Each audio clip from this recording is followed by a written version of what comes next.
And please welcome your host, Christopher Rausch. What's going on, ladies and gentlemen, boys and girls of the Kick-Ass Nation? It is I, your host of this here Raw and Unscripted podcast. I appreciate you guys joining us, whether you're live on the video cast that we do every single Tuesday night at 7 p.m.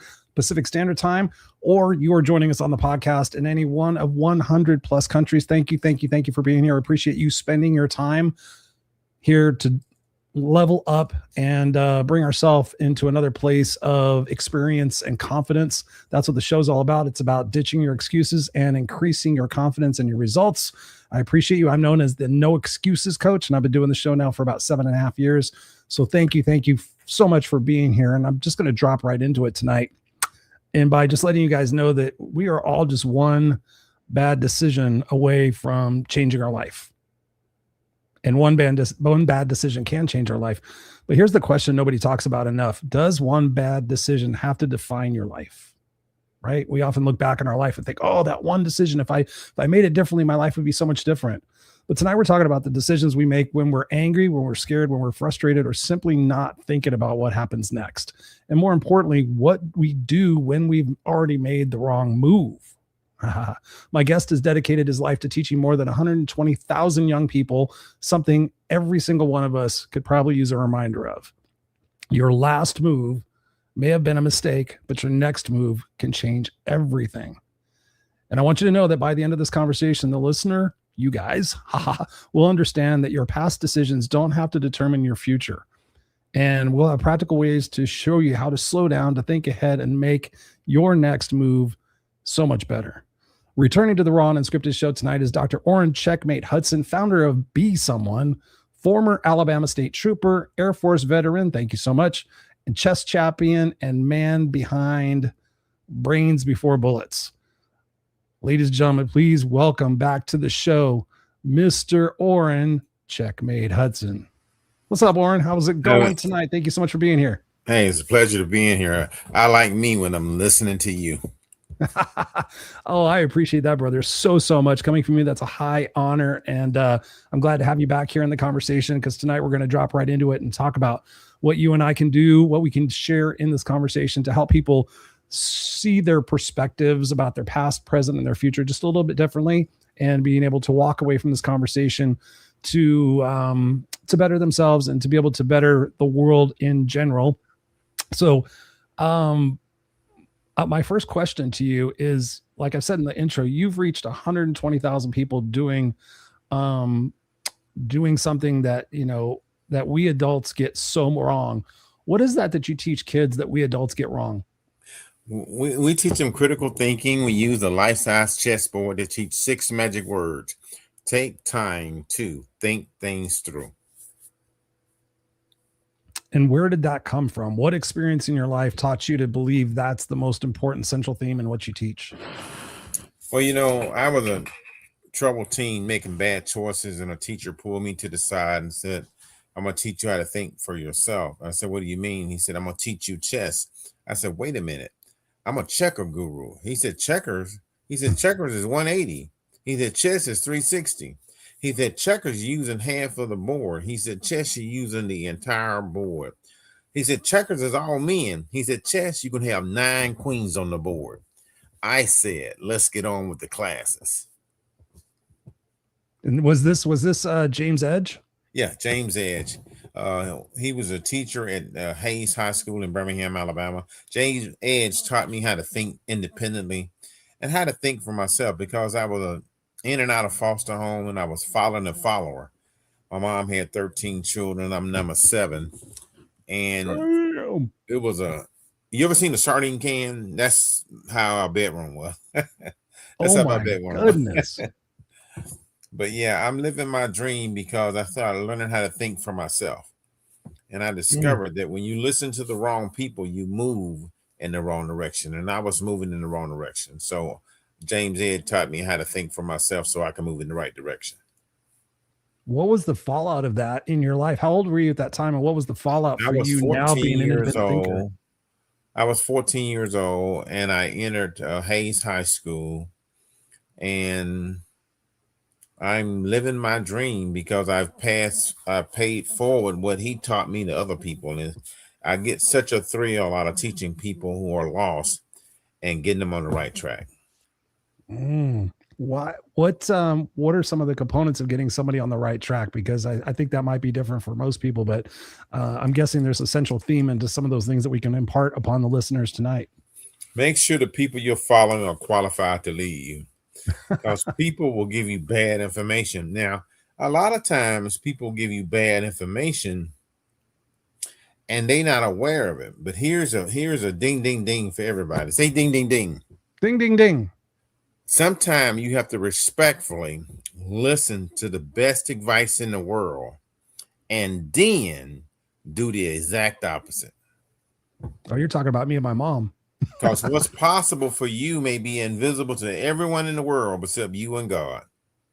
So my message is obey God and leave all the consequences to him. How does one do that? Because I grew up in a world that everything had a consequence and you had to really be deliberate and think about your actions because of the consequence. Well, you just gotta, sometimes you gotta jump. It's, people, everybody want to see everything, but you can't. Faith, that's not faith. Faith is when you can't see. It's crazy to go up to Pharaoh and say, "Let my people go," because Pharaoh had told Moses, "If I see your face again, you're dead." And God said, "The heck with that. You go anyhow." So the message is obey God and leave all the consequences to him. You have everything you need to succeed. You have your mind, you have your ability, you have your talents, and you have time. That's a lot to unpack, given my experience and what's been in my life. Why is it that we know better, and when we still make decisions in the heat of the moment, we still make the decisions that we know can hurt us? Well, a lot of it is a friend of mine. She said, Orrin, the doctor told my dad to quit drinking. If he don't quit drinking, he will die.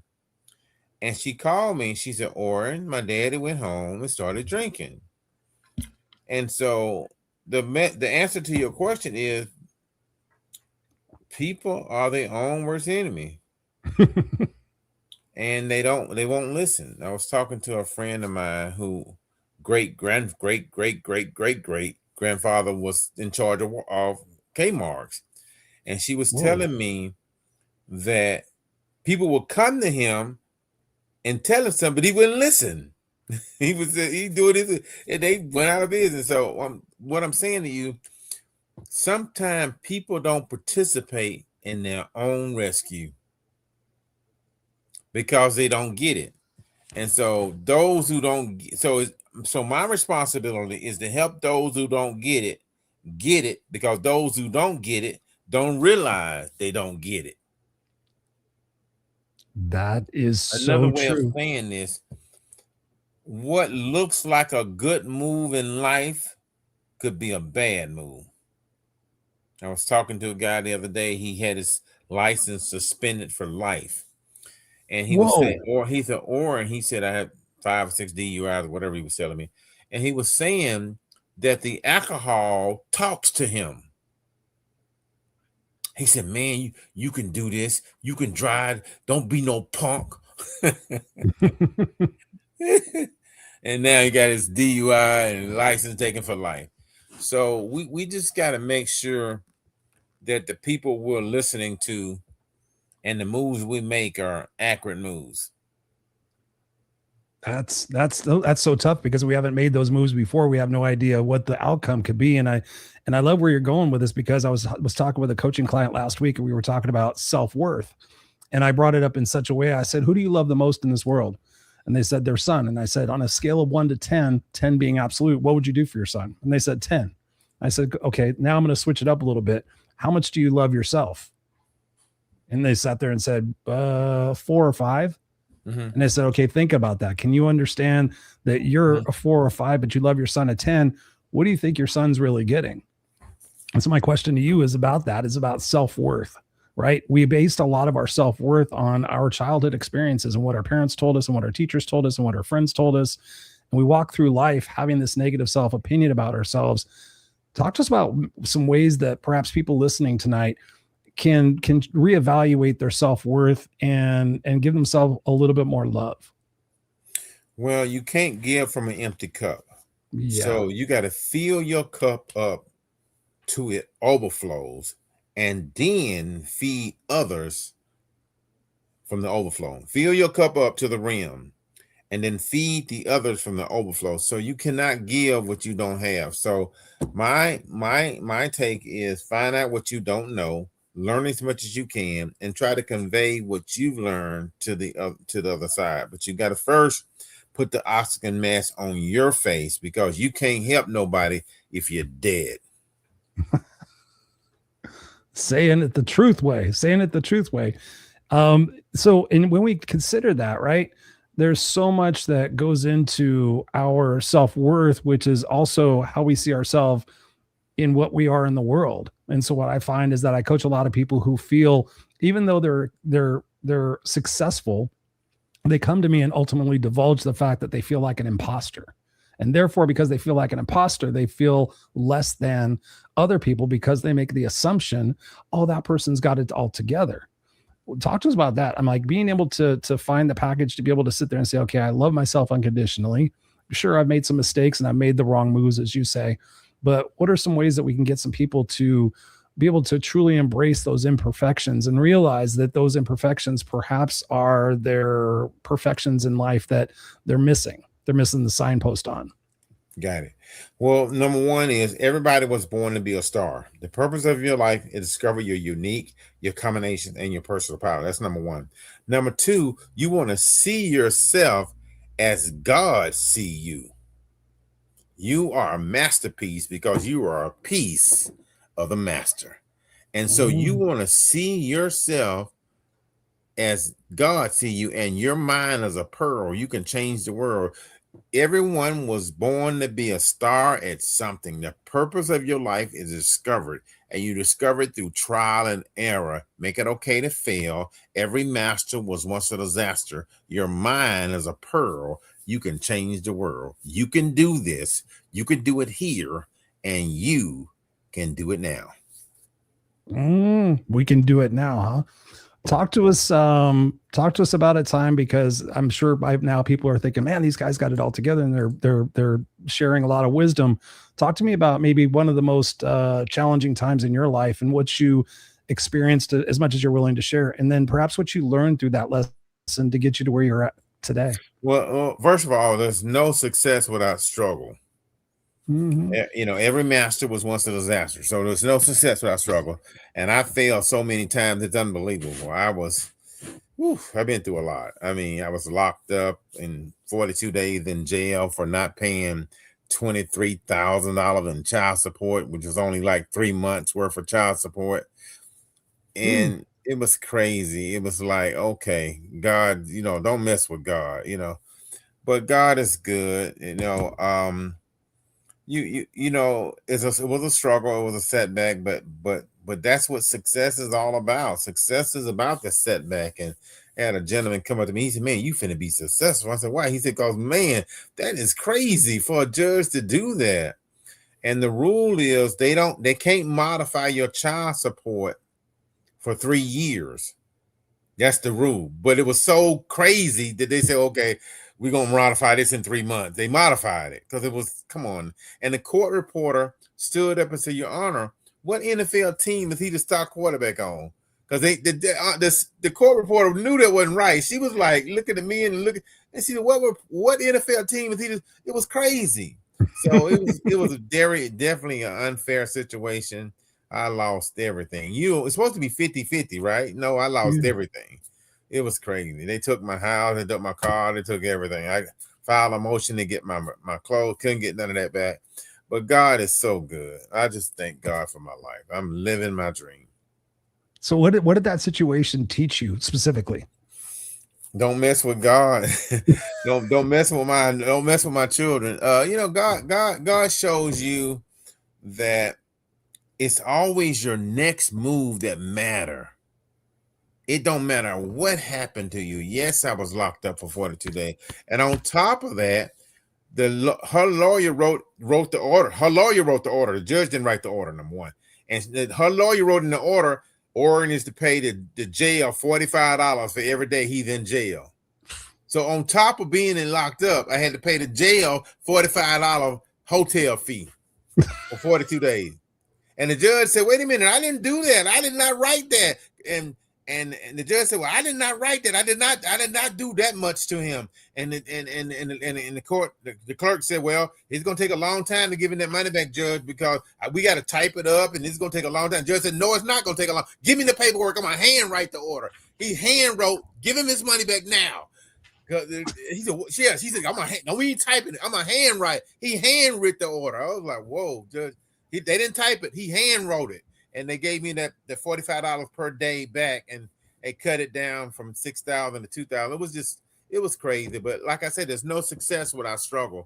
I'm living my dream because God is king. I love that. I love that. And you said something in there that I really want people to key in on. Is you said you made so many mistakes. You made so many mistakes. You had so many failures in life.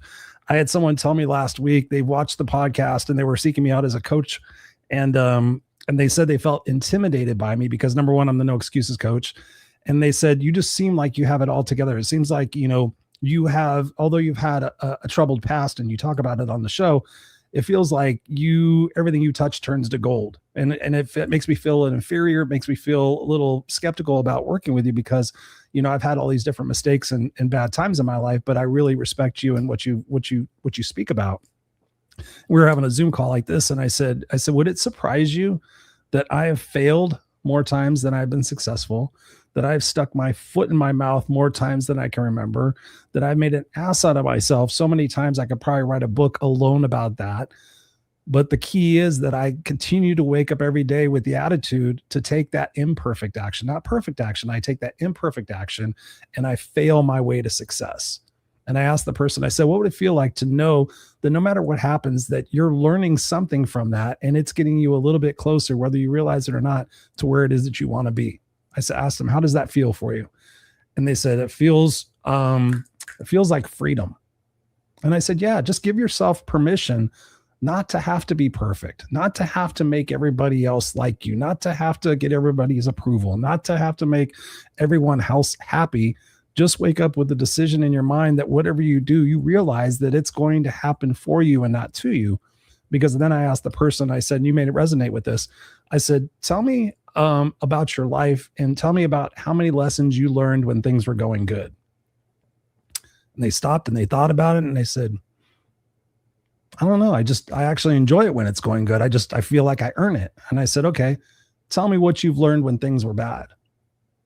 Immediately start telling me stories. Oh yeah, when I went through the divorce. Oh yeah, when I got fired. Oh yeah, when my car blew up. I learned this. And I said, okay, so about, like you're saying, Orrin, what about having the perspective that no matter what happens in your life, you already know you're going to survive 100% of it.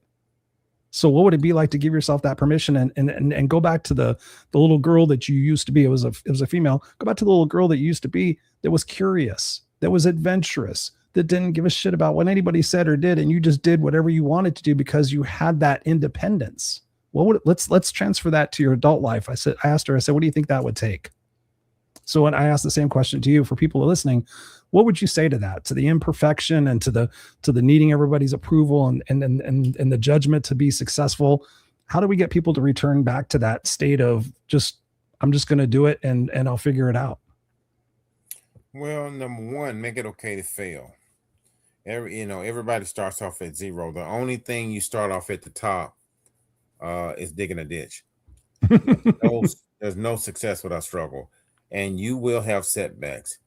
There was a billionaire on 2020, and Anderson Cooper was asking him a question. He said, why are you so successful? He said he failed miserably 8 out of 10 times, but he hit it 2 out of 10.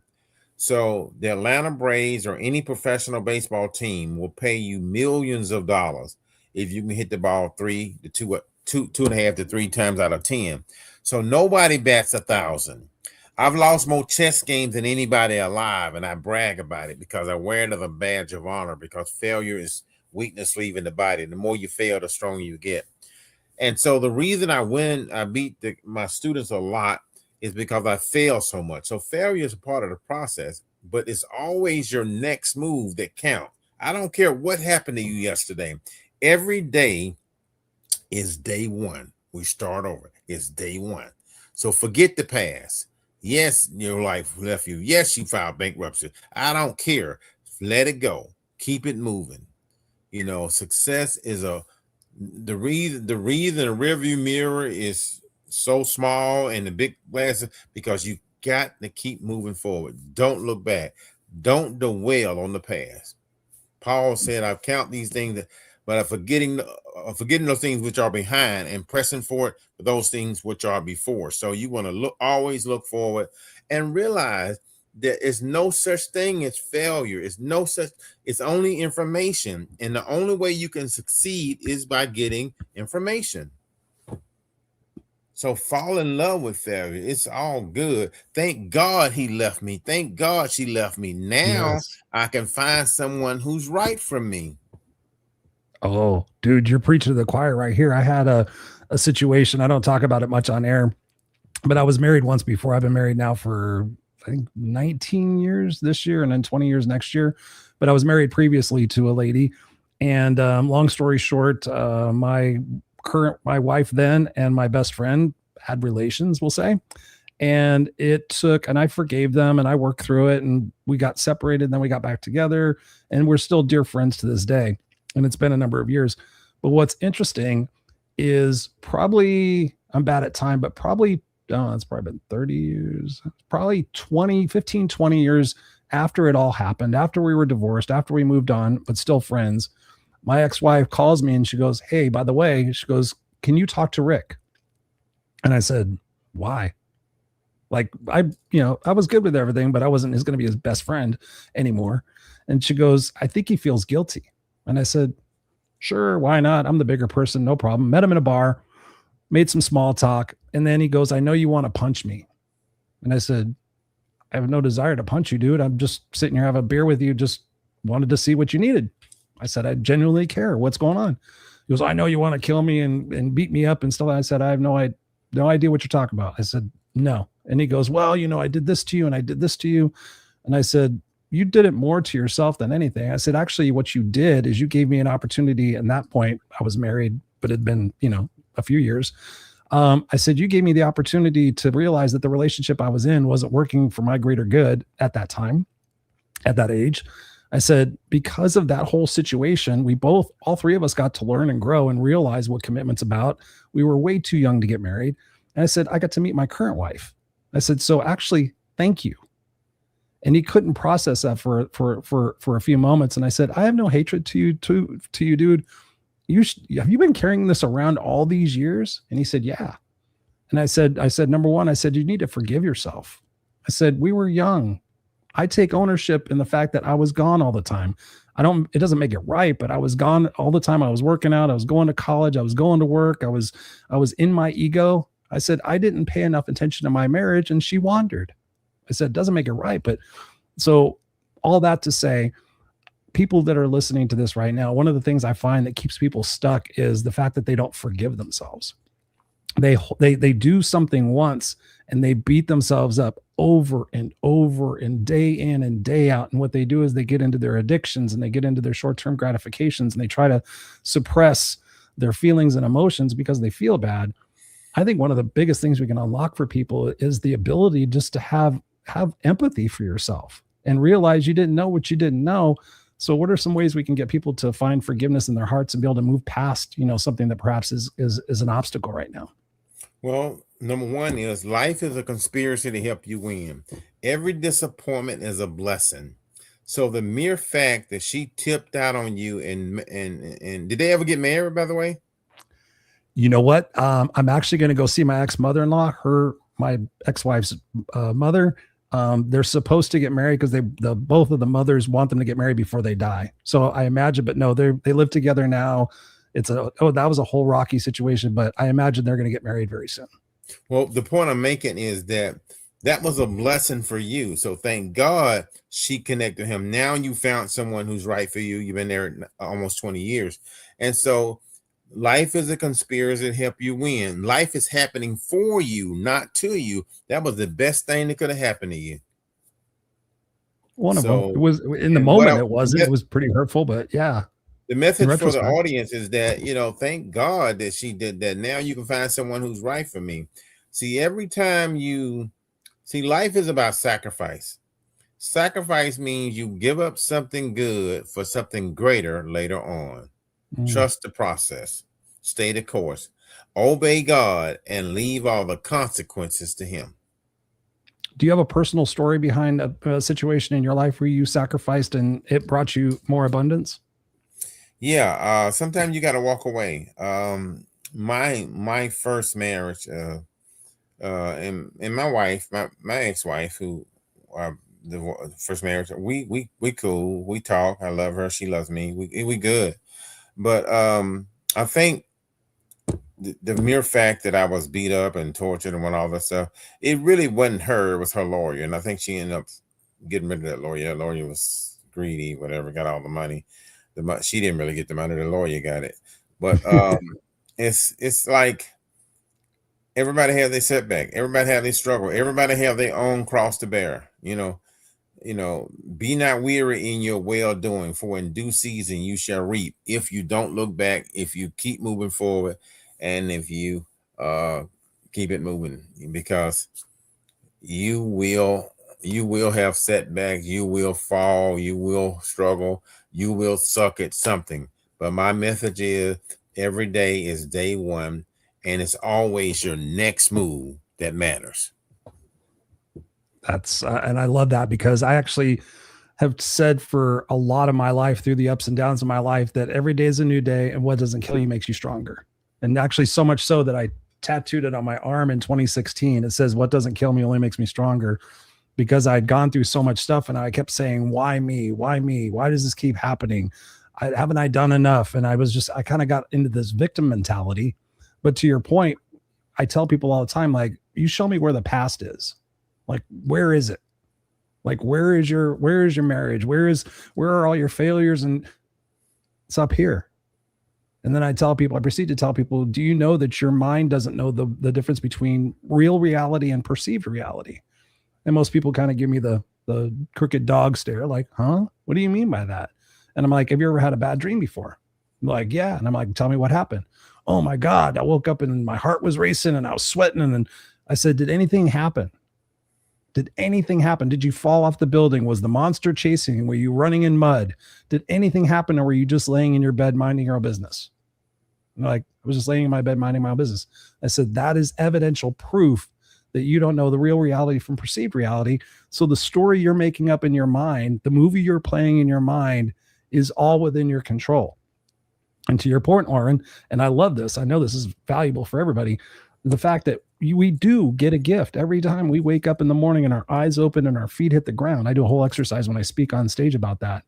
That it really is a blessing, and that the fact that we can sit there and look at our life in a perspective of either you believe it's happening to you or it's happening for you.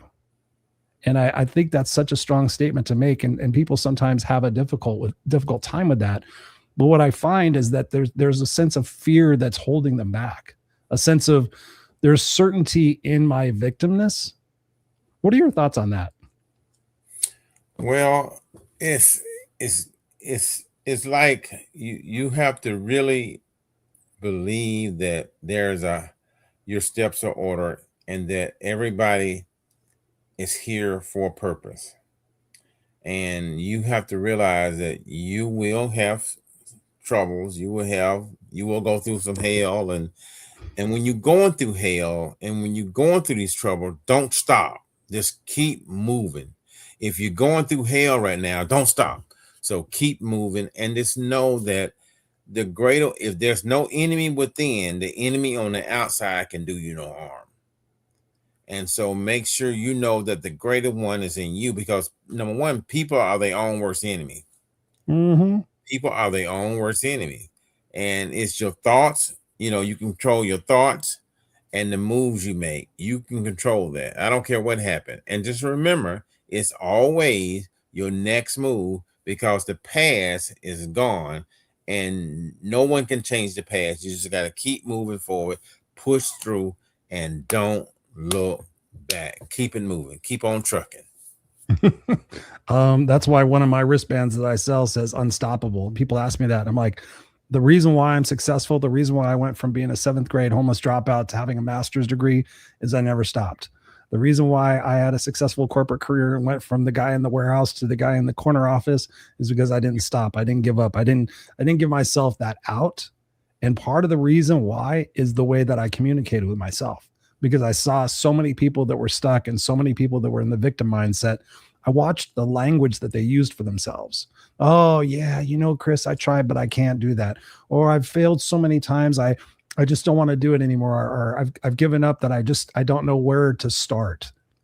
And I think about that. And I think about when I coach people, one of the things we work on is that negative self-talk. And I'm curious, are there any words in your vocabulary that you really try your best to avoid using because of the words having so much power that they can dictate your future? Yes. And I say this, I say, in the beginning was the word was God, and the word was with God. So words are godlike and words are powerful. So what I tell people is when you state it, you create it. Let the weak say I'm strong. Everything out of your mouth is positive. Everything, never say anything that you don't want to happen. So when you state it, you create it. So that when you think it, you ink it. And when you state it, you create it. So what we teach is nothing out of your mouth. I'm a genius. I can do this. I can do it here and I can do it now. I am somebody. I like myself. I love myself. I can do it. And so everything out of your mouth, we want to speak hope, we want to speak love, and we want to speak life. So in the beginning was the word was God, and the word was with God. So words are powerful. Death and life are in the power of the tongue. So everything you want to speak, you want it to be true. You want it to be honest. You want it to be helpful. You want it to be kind. You always want to speak hope. You want to speak love, and you want to speak life, because when you state it, you create it. Mm. Why is that? Why is that on a deeper level, do you imagine? I mean, I'm sure some people are maybe listening to us and going, man, these guys don't know the real world. They don't know what it's like. Right now I'm struggling to pay my bills and I feel like I'm going to get fired and my relationship's on the rocks. And how is that something? Why is the reason that's so true? Well, people don't get it. Like we said earlier, it's the responsibility of the conscious to make the unconscious conscious of their unconscious behavior. In other words, those who don't get it don't realize they don't get it. And so what we as coaches and life coaches and counselors, we got to tell people, hey, look, you got to forget the past. You got to move forward, and you got to kill people with kindness. You got to be a good human being, because the good you do comes back to you. Karma is a bitch. I was a state trooper for 7 years. I had the blue light, the badge, the bulletproof vest. I was kind to this guy who I stopped on the highway. And he said, wow, he said, you was awful kind to me. He said, wait a minute. He said, is your daddy Jerome Hudson that works for the city of Birmingham?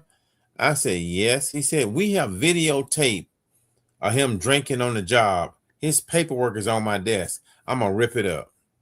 I saved my daddy his job by being kind to somebody I didn't know from Adam. What you put out will come back. Yeah. No, I love karma. I've seen it happen more than a few times, and there's many times I haven't seen it happen, but I trust that it happens. But what I've learned about this, Orrin, and probably me 10 years ago wouldn't have said this, but what I have found that the words we use have a frequency. They have a vibration. Right? Like attracts like. Your vibe attracts your tribe. I know you're into the Les Brown bullet point sentences. I think we both have had the opportunity to hang out with Les Brown. But it's true. Like, when you sit there and you use the word can't, or you use the word Jesus, I just blanked on the other two. But one of the big words that I've had a challenge with so many people lately is try. And so many people think, well, I'll try to get up at 5 o'clock, or I'll try to be a nicer person, or I'll try to use more constructive language, or I'll try to watch more podcasts, or I'll try to eat better. And I'm like, okay, think about that word. Is try a commitment, or is try an opportunity to say, oh, it didn't work, and then go back to the old version of yourself? And so I invite people to sit there and use the word perhaps. Perhaps if I got a trainer, I'd be able to lose weight. Perhaps if I stopped talking negative about myself, I would attract the right mate. Perhaps if I stopped self-sabotaging myself, I might be a little bit more successful. So the power of the words that we use is pretty incredible. But I invite people to start eliminating the word try and just make that commitment. Mel Robbins talks about it so famously in her TED talk. She says 5, 4, 3, 2, 1. Just get up and do it. 5, 4, 3, 2, 1. Get up and put your shoes on and go for a jog. 5, 4, 3, 2, 1. Go to the sink and pour yourself a glass of water and drink the water instead of the soda. 5, 4, 3, 2, 1. Pick up the phone and make the phone call. You know you got to make the phone call anyway, and just start being proactive instead of reactive. And you start taking ownership of your life, and those little breadcrumbs that you start to leave behind of the things that you did versus the things you didn't start to add up, and they start to create that momentum that changes your life. Would you agree with that? Yeah. Yoda said there's no try, there's only do. When Yoda moved the spaceship out of the water, he asked the guy, he said, why didn't you do it? He said, I tried. He said, that's why you fail, because you tried. Try doesn't work. Yoda said there's no try, you only do. So do what you have to do and just take action. The key to success is movement, and movement is life, and nothing happens until something moves. So if you move and you do something that don't work, try it, keep moving. If you do, keep moving. You keep moving till you get it right. You fail your way to success, and failure is important. Failure are the building blocks that allow you to build your mansion. You need those blocks. You need those lumps. You know, a smooth mountain, you can't crawl, but you need those crevices. You need gravity. You cannot fly without gravity. You will have some enemies, and everybody in your camp is not in your corner.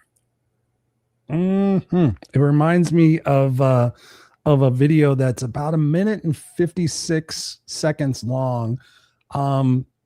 I'm drawing a blank on the guy who says it. It's pretty amazing. That's pretty crazy. But he talks about the fact that we have to jump in life. We have to actually jump. We have to jump off the cliff. So many times we're standing on the edge of the cliff and we're watching everybody else, and they've jumped off the cliff and they're scooting around and they're flying. They're going to the south of France. They're doing this and they're doing that. We're like, well, I want to do that. I want to do that.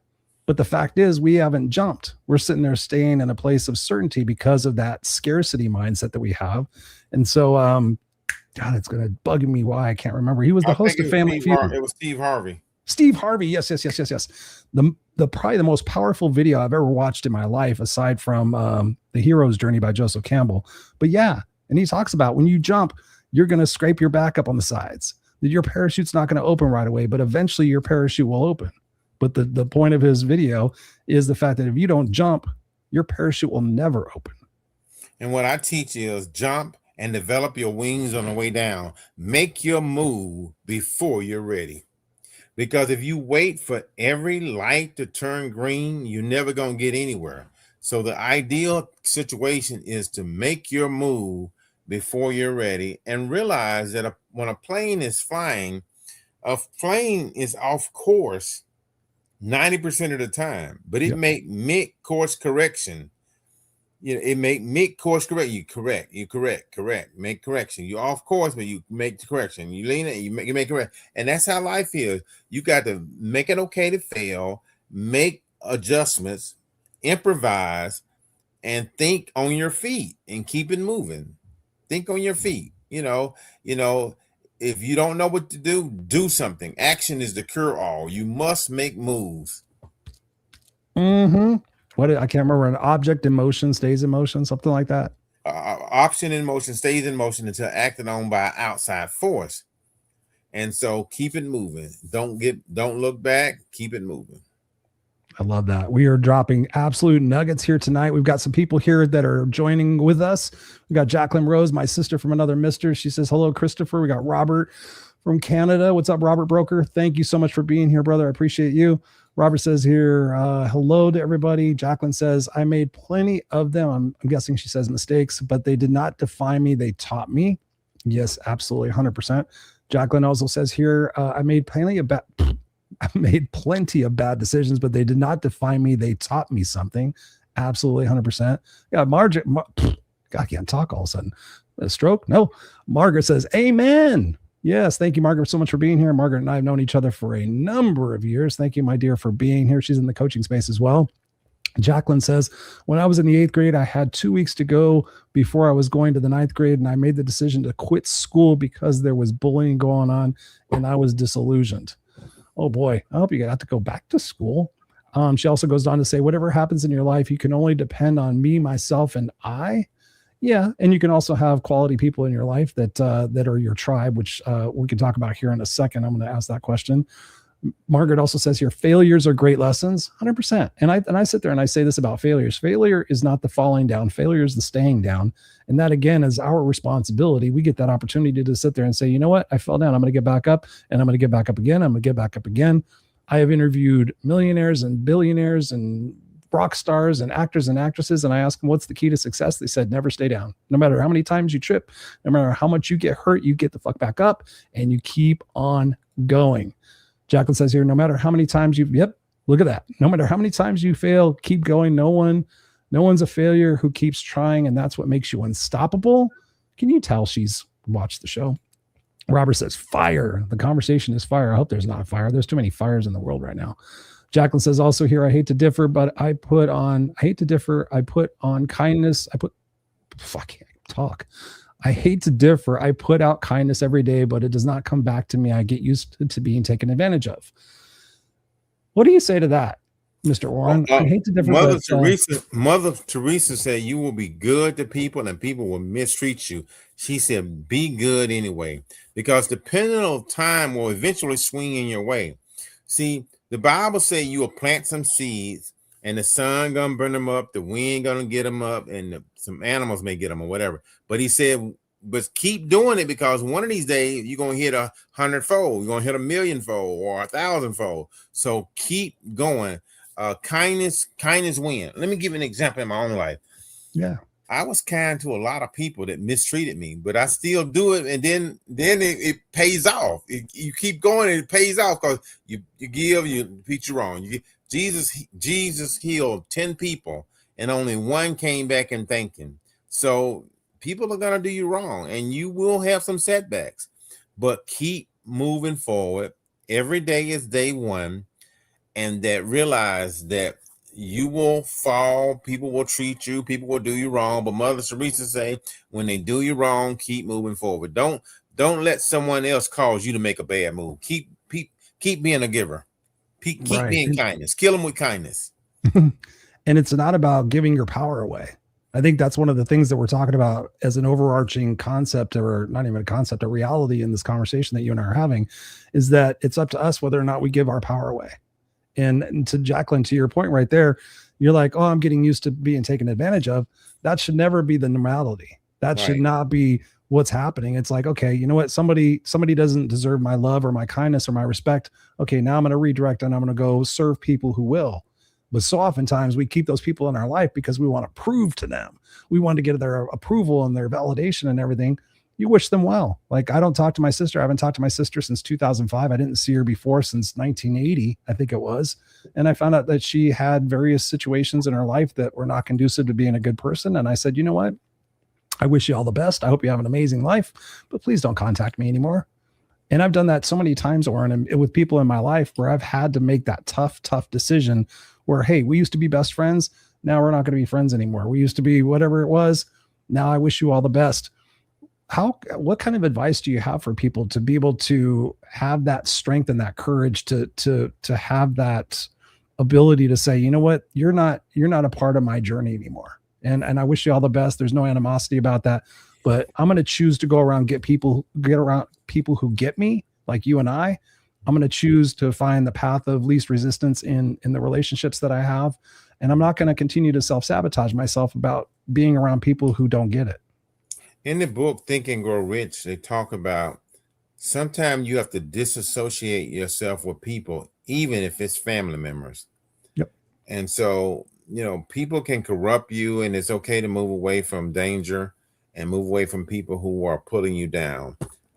Sometimes you have to separate in order to elevate. And it happened to me in my life. I was with someone and they was pulling me down, and I had to make a decision. It was a tough decision, but sometimes you got to do what you got to do. Sometimes you got to make a very tough decision to keep your peace, because peace is more important than money. So do whatever it takes to keep your peace, because without peace, you can't make it. Mm. Do you have peace in your life now? Yeah, I have peace. I have peace because I'm living my dream, and helping others makes my heart sing. What do you do when you have a bad day? I don't never have a bad day. I mean, because I'm so thankful. Let me give an example. A lady came up to me the other day and I said, "Today is the best day of my life." She said, "Wow, did you hit the lottery?" I said, "Yes, I hit the lottery. I hit the lottery every day I wake up." You have to create your own lottery. Because the guy asked this guy, he said, "If I gave you $20 million, would that be enough?" He said, "No, give me 50." He said, "Okay, if I gave you 50 million." He said, "No, give me 100." He said, "Okay." He said, "If I give you $100 million and you can't wake up in the next day, would that be okay?" He said, No. I don't want to. I'd rather just wake up." So he said, "Okay, then great." He said, "Now every day you wake up, you just got $100 million."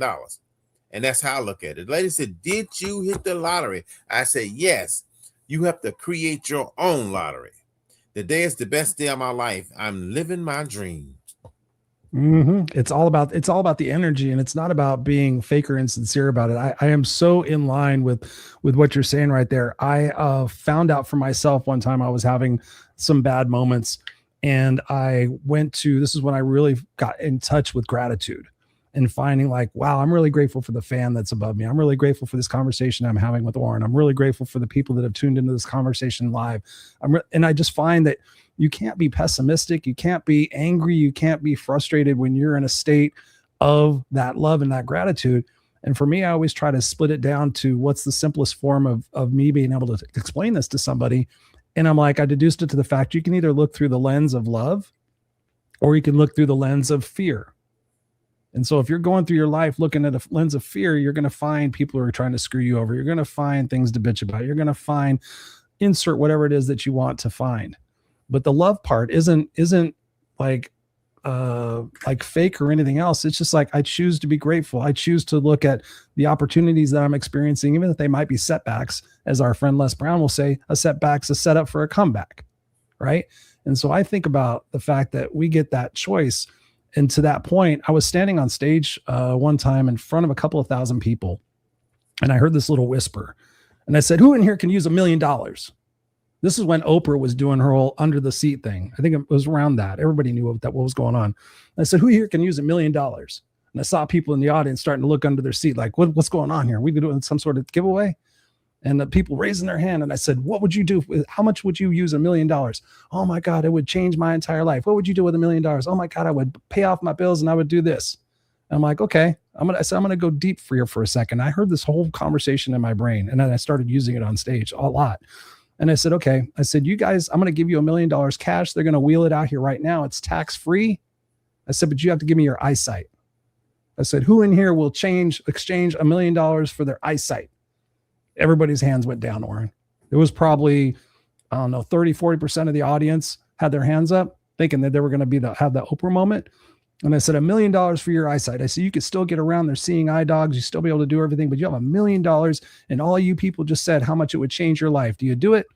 Hands down. No way.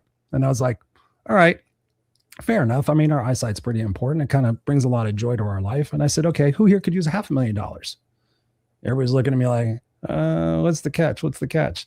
And I said, $500,000 tax free. I'll wheel it out right here right now. You give me your legs. You're going to be paralyzed for the rest of your life. Only from the waist down, not a quadriplegic, but just a paraplegic.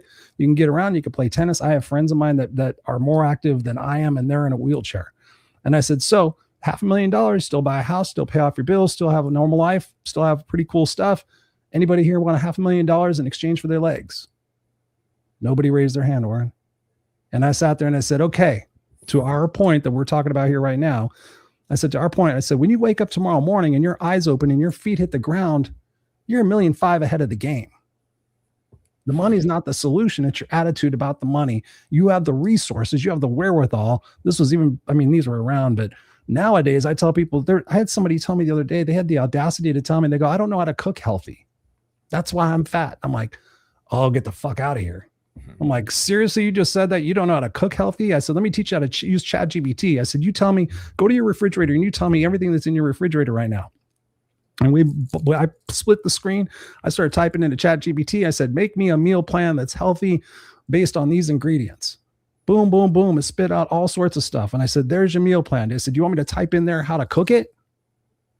The person just sat there and looked at me like, he just called me out. I'm like, yeah, there's no excuse, baby. I said, there's a reason why I'm called the no excuses coach. It's all about the fact that we have to use that R word, which is responsibility, and we have to take action on what it is that we want most. But I think that there's so many people that want everything and they don't realize they can't have everything, but they can have anything.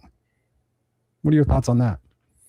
Well, you got to focus on one, to be happy, you got to be, it's called simplicity. The more simpler your life is, the more successful you'll be. This lady was telling me that Barack Obama had 50 blue suits and 50, so it was easy to make all of them the same color. So it's easy to make a decision. The less bandwidth you have to use, you make it simplify your life and be thankful for what every day, be thankful just for life. And always look for the good, because when you look for how do you find gold? You go through a lot of dirt, but you don't focus on the dirt. You focus on the gold. So your purpose is look for the good and stay focused and keep moving forward. It's so awesome. What you're talking about there is choices, right? We all have the wherewithal and the ability to make different choices in our life, but it's a matter of how much leverage you have in your life to switch the situation of what you're in for what you want. But so oftentimes think that, oh, it's going to be hard. What do you say to people that say, God, Orrin, it's going to be hard? Well, I teach chess not because it's easy. I teach chess because it's hard. And on the other side of hard is everything you crave. But most people stop at discomfort. As soon as they touch that discomfort, they give up and they turn back around. No, push through the discomfort. Push through the hard, because on the other side of hard is everything that you crave. Push through the hard. I teach chess. Checkers is easy, but I teach chess because it's hard, and everything you crave is on the other side of hard. I love it. I can't believe we've already been going for nearly an hour. I'm going to grab these other last two comments here, and then I'm going to do something new for the show. So this is something you haven't even seen on the show. But Margaret also says Yoda's famous teaching in The Empire Strikes Back is you should do or do not, because there is no try. And that's the same thing you had said. So she connected the dots for us. And then Jacqueline said here, I have peace because I stay away from toxic people. I win the lottery every day. God wakes me up. It's so, so true. So I'm going to do something new because I'm trying I'm going to do some rapid fire questions. You game for some rapid fire? Yeah, I'm ready. This is good. This is going to be fun. Okay. So what's a song that puts you in a good mood? I Will Survive. Awesome. What's your guilty pleasure? Chocolate. I love it. What's something people assume about you that's completely wrong?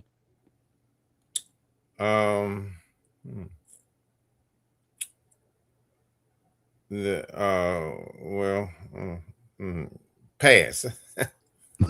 Pass. All right. Who makes you laugh harder than anybody? Bernie Mac. Yeah. Oh, hello, America. He died way too soon. He's a funny dude. What's something you're afraid of that might surprise people? That I'm afraid of?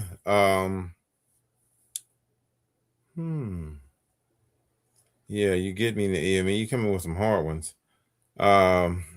Repeat the question. What's something you're afraid of that might surprise people? Heights. Why is that? Like, people go up to America. I mean, on Six Flags, they go up and hold their hands up. I can't do that. I'm not the one. Ooh, he said can't. Did you guys hear that? He said can't. Yeah, I mean, I can do it, but I don't want to do it. It's crazy. I can do it, but I can do it. I just talked to don't a guy. want to. He said he's afraid of heights, but he will hold his hands up on that. On that, he can do. He said he don't fly airplanes at all. He drive, but he said he can get on the Six Flags roller coaster, and he can do that, but he can't fly. I'm with you. I'm with you. I've me and roller coasters, we have a different relationship than we did before. If you weren't doing what you do today, what would you be doing? I love teaching the kids. I'm just never gonna stop. I get a thrill. I can't wait to teach them. I'm doing a class coming up on September 19th, and I love it. So if I wouldn't been doing that, I would get back in it. I love it. Mm. I know what you mean. It's when you find your groove. When we've gone through so many different, I've been through so many different, I call it lifetimes, that doing what I do now. As you can hear in my voice, I've been talking all day, whether it's coaching or interviewing and doing stuff like that. Yeah, when you find your groove, it's pretty cool. So I tell people all the time, like, when you find what you can do, that where you realize that so much time has gone by and you didn't realize it, that's a pretty cool thing. My last one for you is, what's the best compliment anyone could give you that has nothing to do with your career?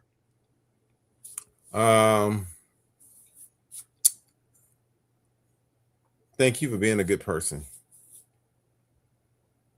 Well, Thank you for caring. I'm going to say that to you right now. Thank you for being an awesome person. Thank you for reaching out to me and saying, "Hey, Chris, when am I going to be back on the show?"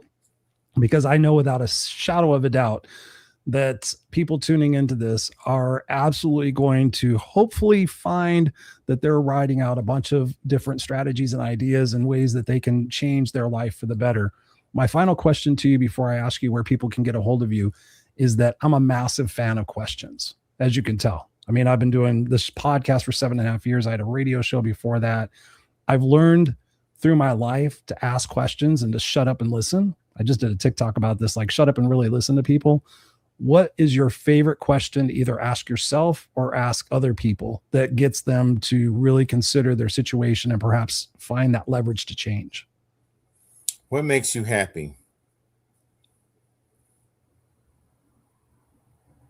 Because at the end of the day, you got to be happy. You got to have fun in life. Life is a game. Learn to make it fun and learn to be happy. Be happy. Don't worry. Be Yeah. happy. Right? Yeah. It's so oftentimes, and it goes back to what we said at the beginning of the broadcast, talking about, our ability to have self-worth and to know that we deserve it. I find that a lot of people, when during COVID, I gifted a bunch of people coaching sessions for free. It was just my way of helping people that were stuck at home. And again, I heard the whisper. Some might call it God, source, universe, but I hear this whisper, and I've learned to tune into that and to really listen to it. And I was having these conversations with people. I was probably on the 25th one. And I started seeing patterns. And so the little whisper said, "Hey, Orrin, I'm going to ask you a question. I don't want you to think too much about it, but do you love yourself? Yes or no?" And then people would respond to me very surprisingly. I thought, this is a stupid question, and people are going to think I'm an idiot. Like, what kind of coach is this? But I started asking this question, Zoom after Zoom after Zoom after Zoom. And I started realizing that a lot of people don't necessarily love themselves. And so I'd asked them, like, okay, what kind of results would you experience if you increase that level of love and compassion and forgiveness for yourself? What relationships do you suppose you might attract? What clients do you suppose you might attract? What choices do you think you might be making differently for the betterment of your body and your mind and your soul? And unequivocally, everybody answered back, a lot. I'm like, okay, so start to love yourself a little bit more. Start to make a little bit more better decisions that are in your favor to succeed, rather than to stay silent and consistent in your victimness. And God is my word. Some people coached with me from those experiences, and some people didn't. That was 2020, 2021. It was right around there. I think it was the year 2020. I don't keep track of that stuff. People to this day still reach out to me and say, when you ask me, do I love myself? Yes or no? That changed my life. And so I know that we have changed some lives tonight. Where can people continue to have the conversation with you, Orrin, learn more about the things you've been sharing tonight about the youth that you help and the impacts that you make in the world? My website is besomeone.org, and I'm on Instagram is Be Someone Online. I'm on Facebook, Orrin Checkmate Hudson, and I'm on TikTok, Checkmate. Checkmate. Do you teach people how to play chess? Yeah, I teach them how to play. It's less about chess. It's more about choices and critical thinking and character. If you don't have critical thinking, character, and make good choices, it don't matter. It don't matter how successful you are. You'll never arrive, because you got to have that critical thinking. You got to have that character, and you got to be on point, because character, critical thinking, and choices is what it's all about. Well, perhaps one day I will seek you. Perhaps one day I'll seek you out, and I will finally get over my, I don't have the patience for chess. Maybe one day that and golf. We can put 1 minute on the clock. You got a minute, I got a minute. But you got speed chess. But chess is good because you're using the whole board, and you have 6 different pieces: a queen, bishop, knight, rook, and pawn. And you just got to use what you have. The opposite of wealth is not poor. The opposite of wealth is mismanagement of resources. Poor is just a reflection of how you manage your resources. When you play in chess, you have the same amount of resources I have, but having resources is not enough. You got to use and apply your resources efficiently, because people have resources and they mismanage their resources. And whatever you mismanage, you will lose. Whatever you manage properly, that what you manage properly shall be multiplied. Amen. I teach people how to do more with less. And you do a phenomenal job of it, brother. I see you out there making changes in the world. I'm glad to be aligned with you. I know that I believe we were connected by Patricia Geigic, right? Yeah. Yeah. That's I forgot to message her and let her know that we were going to be reuniting back here on the show again, and that we keep in touch offline. But I am so thankful to her. Truth be told, she's the reason why my other wristband says believe. That's a whole another story. I think I shared it on the first episode, but yeah, she gave me a wristband way back in the day when my cat was dying, and I wore it until it fell off. And then when I recreated my own wristbands, I had to make sure that the word believe was on there. And she actually just wrote it. I just nominated for an award for the Women of Inspiration. It's the guys that support women. And I asked her to be kind enough to write a testimonial, and what she wrote made me cry. I was just like, wow. So Patricia, if you're watching, we love and appreciate you. We're thankful that you guys put us in touch with one another. Everybody, make sure you go out and check Orrin out. Beawesome.org. Besomeone.org. I'm got my glasses on. That's what I want to think is like, we're telling people how to be awesome, but besomeone.org. It'll be in the show notes for everybody. If you're watching this while you're driving, or listening to this while you're driving, I can still smell bacon. I told you before we got on the show that I was going to be distracted. I'm like salivating because I smell bacon in my house. I'm going to put you backstage, brother, for just a minute. Don't go anywhere so I can still talk to you, but I'm going to end out the show like I started it. Poof. I got to take a breath. That was a fire episode. I think Robert in the comments had said something about fire. I think it was it Raw? What is it? Because I got to put it up there now that I said it. Oops. We got amen. We got fire. So we're going to put that up there. So here's the deal, ladies and gentlemen. You've listened to this, you've watched this, and you're like, man, I want to be like Orrin. I want to be like Chris. I want to have that confidence.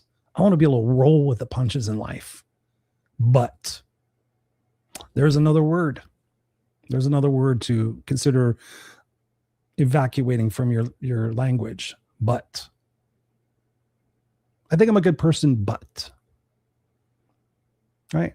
I try to find the right relationships, but I want the right clients, but it really negates everything before the but.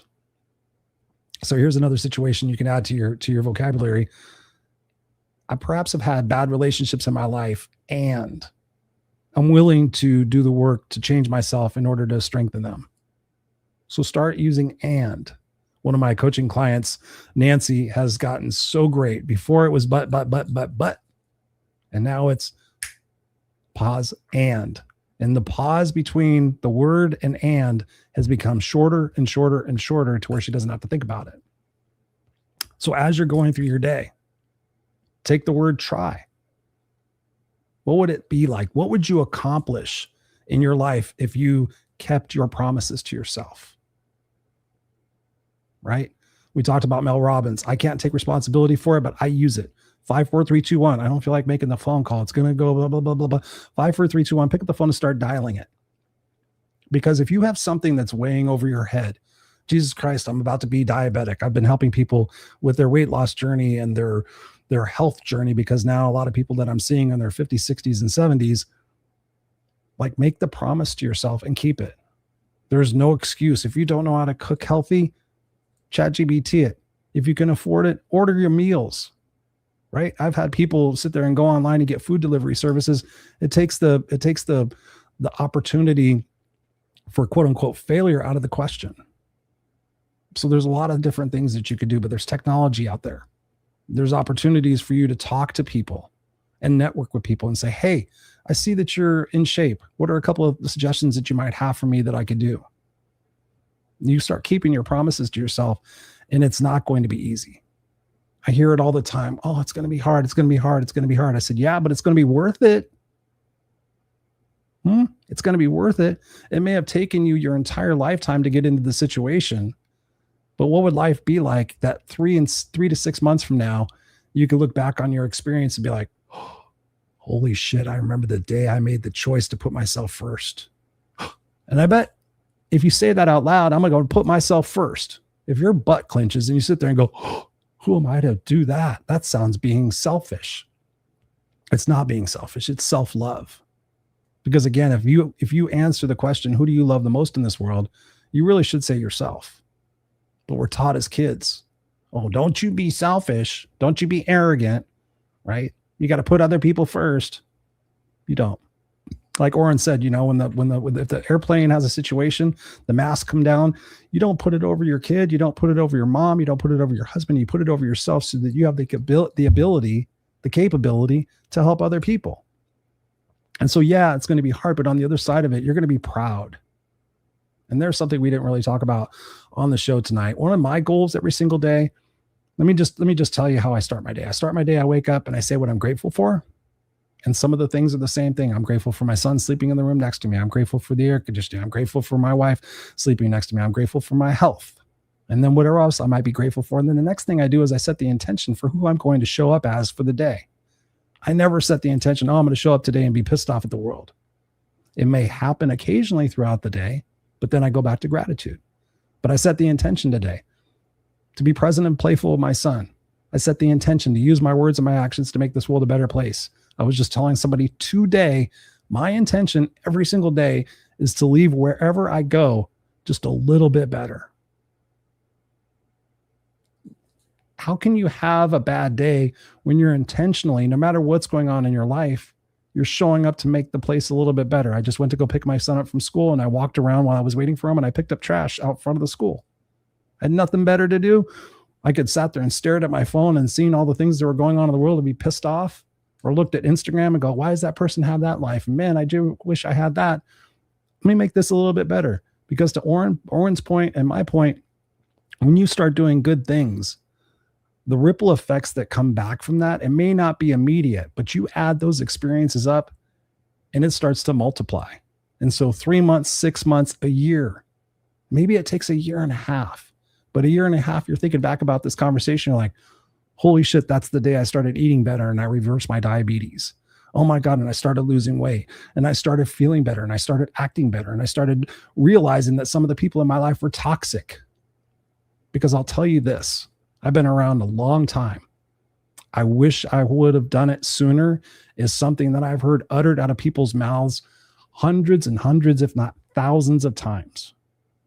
I wish I would have done it sooner. I knew my marriage was over 15 years ago. I've been miserable in my job for so long. If I would have been looking for another job, I probably would have had it and I could have been happy right now. You insert whatever it is that might be for you, but the ultimate goal is that you wake up with a sense of purpose and a sense of meaning and a sense of gratitude, so that when you go to bed at night, you reflect back on the day and you say, what am I proud of? What am I proud of most? And when I started doing that in my daily life, even me, and lots of things go right, it's pretty incredible what decisions and choices you make throughout the day to support the fact that when you go to sleep at night, it's not a shoulda, coulda, woulda. It's, man, I showed up today. Man, I gave a little bit extra. I did my best. And so oftentimes people aren't doing their best. They're doing enough to get by, because we sit there and think to ourselves, my life's okay. But when did it become acceptable to be just okay? Right? It's not. We get one life. We get one life, and we never know when it's going to end. So here's my invitation to you. Go to bed tonight and think about what you're grateful for the most. And then when you wake up tomorrow, what you're grateful for the most, set that intention, and then start doing things that are uncomfortable. And as you do those things that are uncomfortable, you'll get more comfortable and you'll realize it's not that bad. Because oftentimes we play it out in our brain so much that we never take action, and we sit there and we sit in this place of misery so that ultimately we die with regrets. So here's my gift to you. How about not dying with regrets? How about choosing to be your best version of yourself, because the world needs you. The world needs you more than ever right now. Your family needs you. Your friends need you. Your kids need you. You need you. I need you. Right? Let's lock arms together and say, no matter what labels we have, whether it's black, white, short, straight, gay, Republican, Democrat, whatever religion, whatever thing you want to put on it, how about we just all lock arms together and say, you know what? We're done with that. We're done with the media trying to divide us. We're done with all that crap. And let's just make the world a little bit better for our kids and our kids' kids. Can you do that for me? And if there's anything I could do for you, aside from what I'm doing here on the broadcast, I'm here for you. So if you've gotten to this point in the podcast, you haven't given up before and said, oh, I know what they're going to say, I will gift you a coaching session. The first 5 people that reach out to me, and however you want to do it, if you don't know how to get a hold of me, you can send me an email, info@noexcusescoach.com.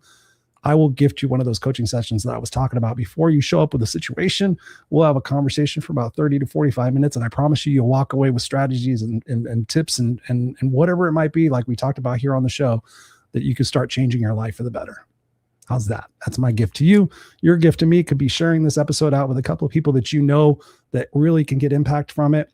Not only share it with them, sit there and say, hey, here's a couple of things that I learned from this, and ask them to connect with Orrin and tell Orrin I said that we said hi. Right? That's the gift you can do for us. So I love and appreciate you. I'm going to go have whatever the bacon is going on in my house. I'll be back here next Tuesday for a solo show. I love you guys. Stay kick-ass unstoppable.